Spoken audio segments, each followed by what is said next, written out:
Olá a todos, bem-vindos a mais uma aula de métodos numéricos e aplicações. E no vídeo de hoje nós vamos falar sobre sistemas lineares, métodos iterativos.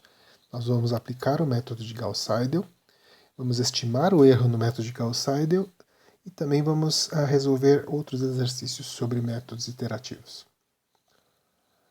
Primeiro exercício, o exercício clássico de método de Gauss-Seidel. E se você quiser resolvê-lo, é só fazer a pausa no vídeo e você resolve. Eu vou fazer a resolução agora. Então, no primeiro item, o que nós queremos é decidir se a matriz A satisfaz o critério das linhas para alguma permutação de linhas.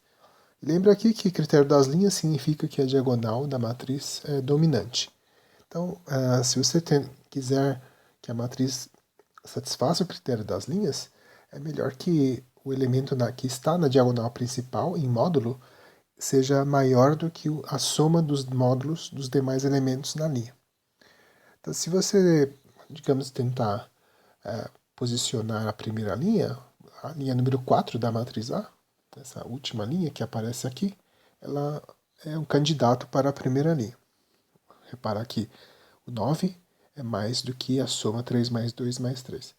Por outro lado, se você tentar colocar alguma dessas 4 linhas na segunda linha, isso não será possível manter o elemento na diagonal principal com maior valor absoluto. Então, nota o seguinte, se nós tentarmos colocar a primeira linha na segunda linha, o 8 não fica maior do que 1 mais 4 mais 3. Então, nós temos um problema, né? Ele dá igual. Se você olhar bem, a segunda linha também não pode ficar na própria segunda linha e na terceira linha também, não o 5. O elemento 5 ele não pode ser o elemento que domina e também o 3 correspondente também não pode ficar lá na segunda linha. Então, de fato, nenhuma permutação das linhas da matriz A vai servir. Muito bem. Por outro lado, no item B, se pergunta se existe alguma permutação das linhas que satisfaz o critério de Sassenfeld. E para você fazer isso, é somente você tenta colocar todos os elementos na diagonal principal com maior valor absoluto. Então, o jeito de você fazer isso é escolhendo uma permutação de forma que isso aconteça. Então, no caso, eu escolhi a permutação 4, 1, 2, 3 e eu coloquei a matriz A já com as linhas permutadas, e o que eu gostaria é de examinar agora se os elementos na diagonal principal elas são grandes o suficiente para que eles satisfaçam o critério de Sassenfeld. E para isso a gente precisa calcular os betas. Então, o beta 1 é obtido somando-se os elementos de fora da diagonal principal em módulo, dividido pelo elemento na diagonal principal, lá na primeira linha. Então, esse 3 mais 2 mais 3 mais 9, isso dá 8 nonos, então é menor que 1, então está ótimo. E você prossegue para calcular o elemento beta 2, e repara como o 8 ficou no denominador e beta 1 multiplica o número módulo, né? Todas essas operações aparecem em módulo. Substituindo o beta 1 na fração, o resultado deu 71 sobre 72. Enquanto isso é menor do que 1, está ótimo, né? É marginalmente menor do que 1. E você faz a mesma coisa no beta 3. Né? O beta 1 multiplica o primeiro elemento da linha, o beta 2 multiplica o outro, e somado aqui com o 2 dividido por 10. Nota tudo positivo. Substituindo, dá 19 sobre 20. E depois, mesma coisa com beta 4. Seria beta 1, 3 vezes beta 1, mais 5 vezes beta 2, mais 5 vezes beta 3, dividido tudo por 13. Esse resultado deu a fração ali. Dessas quatro frações, o maior elemento é o 71 sobre 72. Muito bem. Muito bem. No próximo, pede-se para escrever as equações de recorrência do método de Gauss-Seidel e calcular uma iteração a partir do x0 que foi dado. Então, nós fazemos isso, né?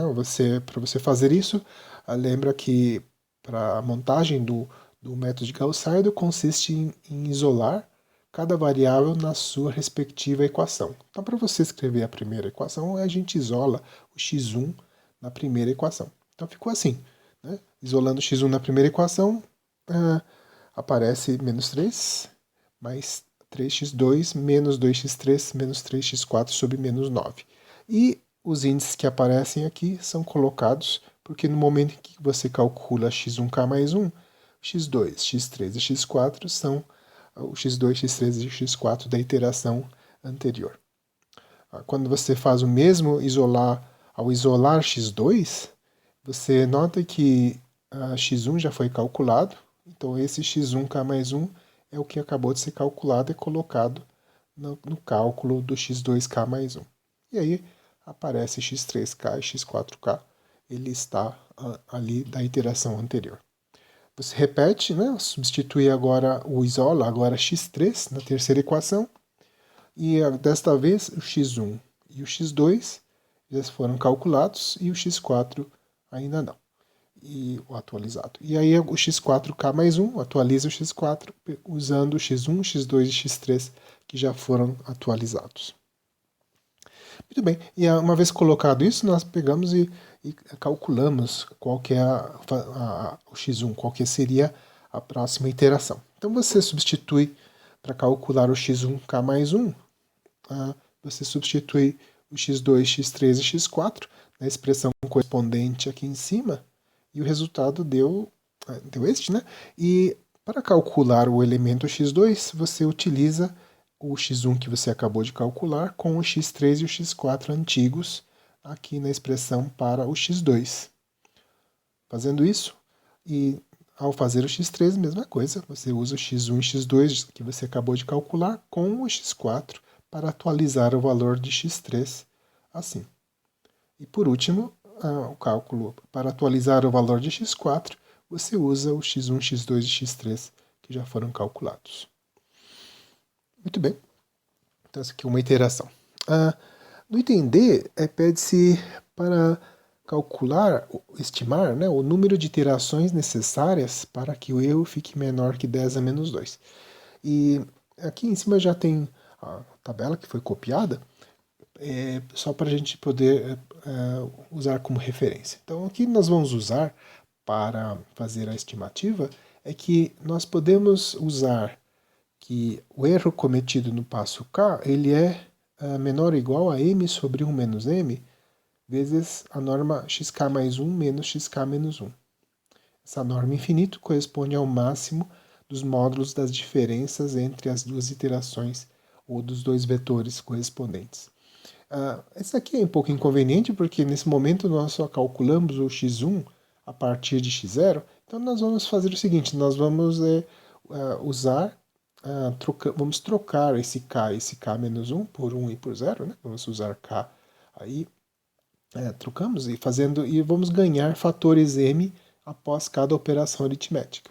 Então só lembrando aqui é que quando você calcula, se você escrever que xk menos xk menos 1, norma infinito disso aqui vai ficar menor ou igual que m vezes a norma de xk menos 1 menos xk menos 2. Norma infinito. Então, quando a cada iteração que você faz, você ganha um fator m do lado de fora. Então, se eu partir do ponto x1 e do x0, aqui eu vou fazer depois de m elevado a k, de x igual a 1, de k igual a 1 até k igual a k, eu fiz aí k menos 1 iterações, então eu ganho o fator m elevado a k menos 1, com o fator m que já estava aqui, eu ganho m elevado a k aqui em cima. E essa aqui vai ser a estimativa que nós vamos usar, e vamos colocar o erro que foi solicitado, o epsilon, por cima dessa estimativa que eu escrevi.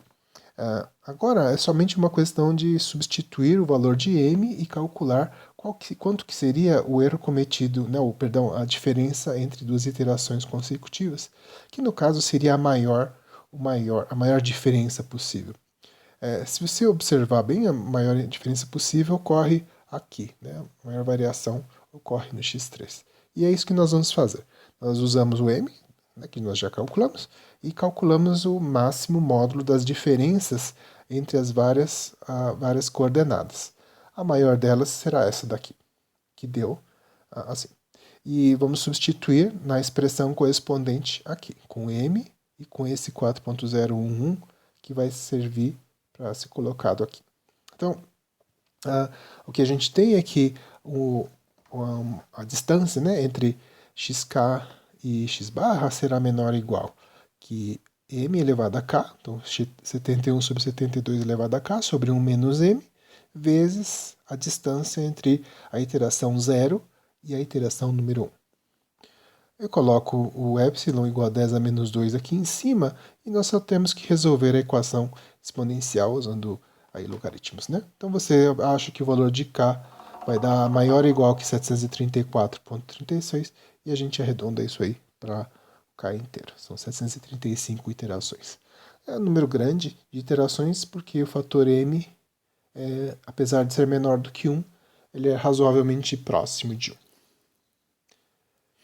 O próximo exercício ele tem a ver, é um pouquinho mais teórico, ele envolve o cálculo da matriz da iteração. E toda vez que você considerar tanto o método de Jacobi quanto o método de Gauss-Seidel, eles são escritos da seguinte maneira: é uma recorrência onde você pega uma iteração, multiplica por uma matriz 3×3, soma um vetor V e o resultado dá o vetor seguinte, o elemento seguinte na minha sequência.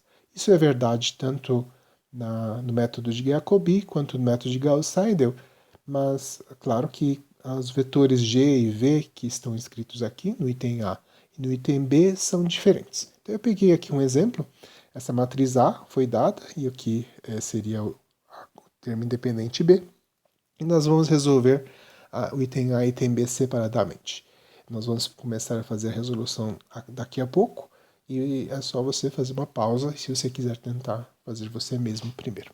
Então veja aqui, ó, no item A, vamos fazer primeiro, que é mais simples. O que você faz para encontrar a matriz G, essa matriz G e essa matriz V, essa coluna V, somente você precisa montar qual que seria a sequência, qual o esquema iterativo do método de Jacobi.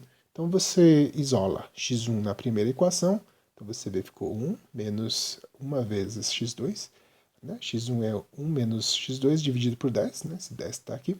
E o que você faz é coloca todo o índice k do lado direito. E você refaz isso, isola o x2 na segunda equação e isola o x3 na terceira equação. Lembrando de deixar índice k desse lado. Quando isso for feito com o método de Gauss-Seidel, este daqui se tornará k mais 1, e esse também se tornará k mais 1. Tá? Esse aqui fica do jeito que está. Mas nesse momento é método de Jacobi. Então o que eu quero fazer é simplesmente transformar esse esquema iterativo num formato matricial. E no caso do método de Jacobi, isso pode ser feito imediatamente. Você nota que o elemento, né, o lado direito aqui, ficou igual a essa matriz vezes a coluna do xk, aqui dessa parte, dividida aí, somado com uma coluna B aí, do termo independente multiplicado por uma matriz. No caso, é tudo dividido por 10. Então esse daqui ficou imediatamente. Só para quem tem curiosidade, a razão de se fazer isso é que se você calcular qual que é o maior alto valor em módulo, né, dessa matriz, isso vai te dar o chamado raio espectral da matriz, e se esse raio espectral, se esse módulo do maior alto valor for menor do que 1, então a sequência será convergente. Aí só basta você... A relação que existe com o critério das linhas, no método de Jacobi, é que o critério das linhas, né, o L correspondente do critério das linhas, ele vai ser uma estimativa para o raio espectral dessa matriz. Muito bem. Então, na parte B, nós queremos achar as mesmas matrizes, né, achar outras matrizes, né, G e V, de forma que isso funcione com o método de Gauss-Seidel. Nessa daqui dá um pouco mais de trabalho, porque do lado direito, na hora que você monta o esquema iterativo, tem misturado xk e xk mais 1. né? Então isso complica um pouquinho a conta, né? Então aqui eu fiz a mesma coisa, a gente monta o método de Gauss-Seidel isolando as variáveis. Você repara que eu coloquei k mais 1 aqui e aqui. E agora o que eu tenho que fazer é arrumar isso daqui e transportar para o lado direito toda a parte que tem k mais 1. E deixar do lado direito tudo que tem k. Então do lado esquerdo fica k mais 1, do lado direito fica k. Aqui ficou assim, né? Ficou direto. Aqui eu simplesmente passei, né? x1, k mais 1 sobre 10. Eu coloquei desse lado junto com o x2 e a mesma coisa apareceu ali. E só mudando de página, vamos copiar, né, o esquema iterativo, que ficou pequeno, assim, de propósito, para caber. Então você faz assim, então a gente escreve isso na forma matricial. Então nota que do lado direito, ou perdão, do lado esquerdo, eu tenho uma matriz que multiplica o x1, x2, x3, k mais 1. Já do lado direito aparece essa daqui, né? O x1k vezes a matriz correspondente. E aqui é pequena, né? Tem poucas coisas aqui, né? Poucas entradas não nulas e aparece o termo independente correspondente. Muito bem. Então agora para poder isolar esse xk mais 1 que aparece do lado esquerdo, eu tenho que inverter essa matriz. Essa matriz ela é uma matriz diagonal, né? Perdão, triangular, e os produtos aqui, o produto dá 1. Né? O determinante dessa matriz é 1. E então é algo bastante simples calcular qual que seria a matriz inversa dela. Então é isso que nós vamos fazer. Para calcular a matriz inversa dela, nós usamos aí, né, não precisa fazer nada de espetacular, isso aqui será resolvido aí usando transpostos dos cofatores. Então a gente acha as transpostas dos cofatores, monta a matriz correspondente deu essa. E o que eu tenho que fazer agora é usar essa matriz inversa, multiplicar pelas matrizes que aparecem do lado direito para isolar o xk mais 1. E é isso que nós fizemos aqui, né? Aqui a gente simplesmente calcula o produto da matriz inversa por essa primeira matriz, dá essa da matriz aqui, seria a matriz G, e quando eu multiplicar essa matriz inversa pela coluna, aparece o vetor V correspondente. E como antes, né, o interesse dessa matriz consiste em encontrar qual que seria o maior alto valor em módulo, né, para que isso seria aí a razão, seria o papel de um M, né, correspondente à convergência do método de Gauss-Seidel. Né, se o determinante, perdão, se o maior módulo de alto valor dessa matriz for menor do que 1, o esquema de Gauss-Seidel será convergente. E é o caso quando o critério de Sassenfeld, né, que nós usamos, né, que nós vemos que a matriz original ela tem a diagonal principal claramente dominante, ela vai servir aí, o esquema iterativo será convergente também. Espero que tenha sido útil e até a próxima.